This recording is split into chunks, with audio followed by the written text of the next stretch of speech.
Muy bien, nos estamos encontrando ahora en el último capítulo de Daniel. Espectacular.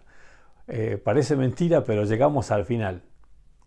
Bueno, al final según cómo se mire, ¿no? Porque si recordamos la estatua que vimos en el capítulo 2 de Daniel, esa gran estatua que nos cuenta la historia de la humanidad, vemos que el fin en realidad es el fin de la historia de nuestra humanidad como la conocemos, pero es un nuevo comienzo.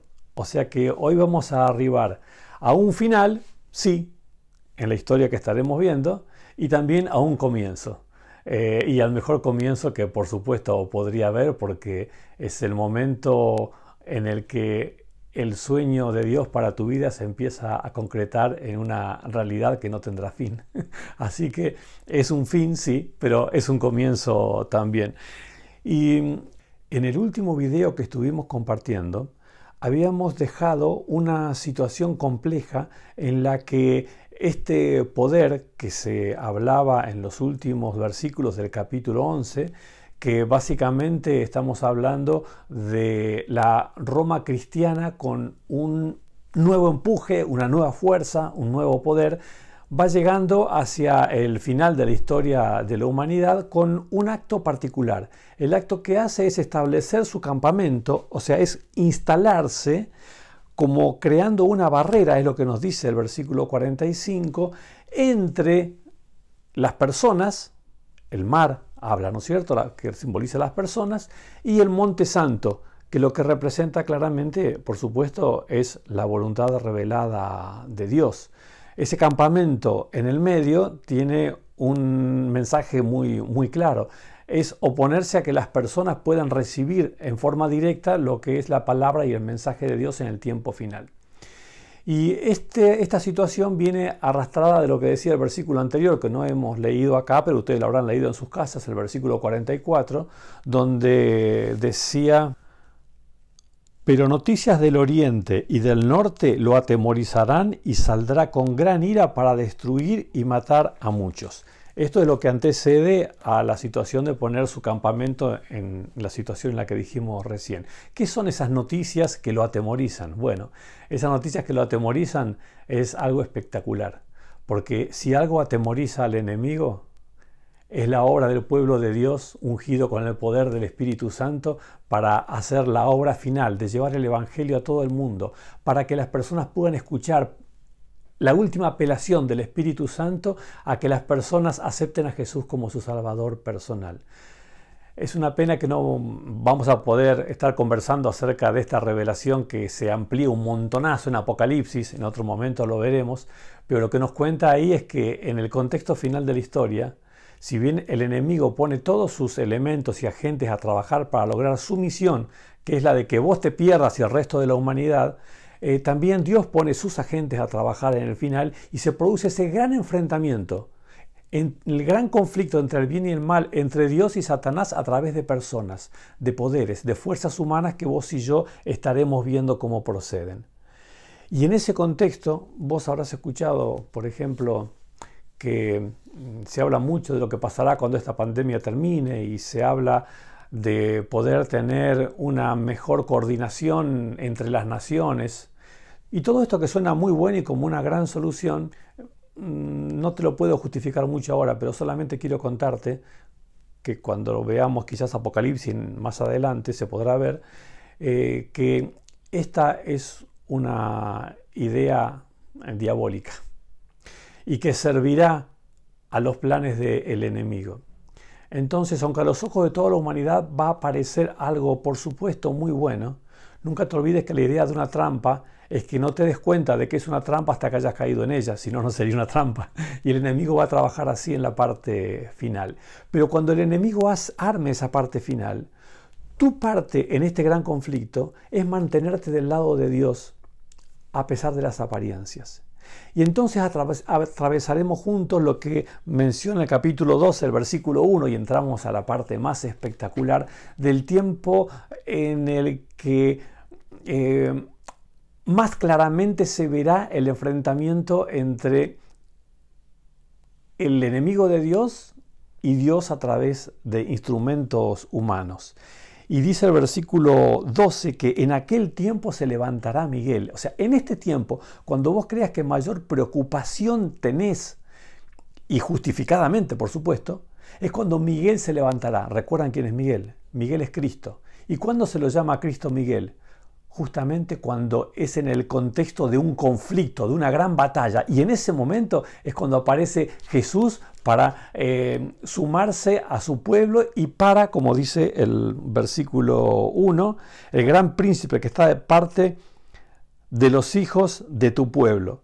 Y será tiempo de angustia, como nunca fue desde que hubo gente hasta entonces, pero en aquel tiempo será liberado tu pueblo, todos los que se hayan escritos en el libro de la vida.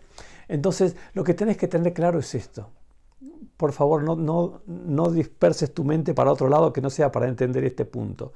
Va a haber tiempos de alta dificultad. ¿Está bien? Dios lo aclara en la palabra para que no nos sorprendamos por esas situaciones. Pero también nos aclara que es justamente en ese tiempo de alta complejidad en que Cristo es como que se viste de ropa de combate para venir a luchar por nosotros. Y si Él está con nosotros, ¿quién contra nosotros? Eso nunca te lo olvides. Cuando las cosas se compliquen, si estás del lado de Dios, inevitablemente la victoria está ganada. Y dice que va a ser un tiempo de angustia como nunca fue, por supuesto. Habrá confusión entre las naciones, entre las personas, muchísimo más que lo que pueda sentirse hoy por la cuarentena que estemos viviendo, el aislamiento en todas las naciones del mundo, ¿no? Pero no te olvides esto, en ese tiempo será liberado su pueblo. Todos los que tengan su nombre escrito en el libro de la vida. ¿Quién tiene el nombre escrito en el libro de la vida? Es muy simple. Todo aquel que haya aceptado a Jesús como su Salvador personal. Todo aquel que le haya dicho a Jesús, Señor, yo quiero que vos seas el que dirija mi vida, el que guíe mis pasos, porque yo no sé cómo seguir adelante. Bueno, quien haya tomado esa decisión, su nombre se ha escrito en el libro de la vida. Todo aquel que haga la voluntad de Dios tiene su nombre escrito en el libro de la vida. Y nos dice el versículo 2 que en ese contexto final, muchos de los que duerman en el polvo de la tierra serán despertados. Qué tremendo será ese momento cuando Jesús venga en las nubes de los cielos. Y esto se lo explica mucho más en el Nuevo Testamento, pero ahora que estamos acá en Daniel 12, estamos haciendo referencia a ese momento cuando Jesús vuelva y dice que serán despertados unos para vida eterna y otros para vergüenza y confusión perpetua. Noten que aquí hay solamente dos destinos. Unos que vuelven a la vida para poder disfrutar una eternidad en la presencia de Dios. Otros para vergüenza y confusión perpetua. ¿De qué lado vas a estar vos cuando ese día llegue? La decisión es tuya. Nada va a pasar por casualidad. No es que de repente vas a aparecer en un grupo o te tocó en otro grupo. Es tu decisión el día de hoy la que definirá de qué lado estarás. Los que resucitarán para vergüenza perfecta, no vamos a ir a Apocalipsis ahora, pero nos cuenta que para cuando llegue el momento espectacular de la segunda venida de Cristo, resucitarán aquellos que tuvieron mucho que ver con su muerte, con su ejecución, con su juicio. Y los principales enemigos del pueblo de Dios a través de los tiempos resucitarán. Seguramente estará Pilato, Anás, Caifás. ¿Por qué van a resucitar? Porque Dios quiere que vean a quién es ese que colgaron de la cruz, ese que juzgaron y consideraron culpable. ¿Quién es Él? Que lo vean venir en la gloria como Rey de Reyes y Señor de Señores, ¿no? Por eso dice que unos serán para vergüenza y confusión perpetua. Y algo re lindo, que es un mensaje para vos y para mí si permitimos que Jesús sea quien guíe nuestras vidas. Dice que los entendidos resplandecerán como el resplandor del firmamento, a los que enseñan la justicia a la multitud como las estrellas a perpetua eternidad. Qué lindo mensaje para aquel que pone su confianza en Jesús, para aquel que comparte la esperanza que Jesús hace arder en su corazón, lo comparte con su prójimo, ¿no? Para que podamos ser muchos los que estemos preparados y listos para que cuando Jesús intervenga, como la roca que pega en los pies de la estatua, cuando Jesús intervenga, podamos compartir ese reino eterno que Él nos fue a preparar. Y vieron que termina el versículo 4, porque en realidad la visión termina acá, en el versículo 3. Dice en el versículo 4 que Daniel recibe esta instrucción. Pero tú, Daniel, cierra las palabras y sella el libro hasta el tiempo del fin. Muchos correrán de aquí para allá y la ciencia se aumentará. Este libro estaría incomprensible, especialmente en la parte que estamos conversando ahora, hasta el final de los tiempos. Este tiempo hoy no es incomprensible, hoy ya se puede entender, porque es para este tiempo justamente que Dios lo preparó a este libro y preparó este mensaje. Dice que será tiempo donde la gente estará muy loca corriendo de un lado para otro, que la ciencia se aumentaría, como vos y yo vemos con asombro que ocurre, no solamente en el mundo científico, sino muy especialmente también en el conocimiento de lo que es la palabra de Dios. El resto del capítulo transcurre de una manera muy espectacular, donde se le aparece Gabriel, se le aparece Miguel, Cristo, a Daniel en el cierre de este libro. Y aparece también en la parte final del capítulo algunas situaciones que hablan del privilegio que es vivir en este último tiempo. Vieron que hacia el final dice: bienaventurado el que espere y llegue a 1335 días. Pero en cuanto a ti, irás hasta el final y reposarás y te levantarás para recibir tu heredad al final de los días. No nos queda resto como para poder explicar y hablar más acerca de estos últimas cifras de tiempo complicadas que aparecen al final de Daniel. Deberíamos dedicarle un tiempo específico para considerarlo, pero quería ir a la parte final. Está hablando de bienaventurados, felices, los que lleguen a vivir un tiempo que es el que vos y yo estamos teniendo.